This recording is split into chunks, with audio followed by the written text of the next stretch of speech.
Alright, to get started, you're going to click here, access your account. Up here says small business. Just click on that.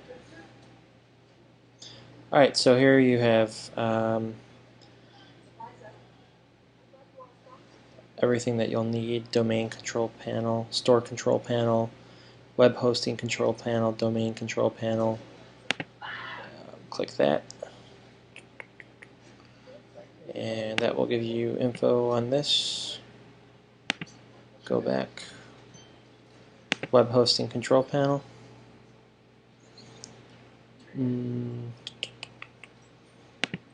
Maybe that one you don't have. If you need to get in here for any reason, let me know. Let's see if this one works.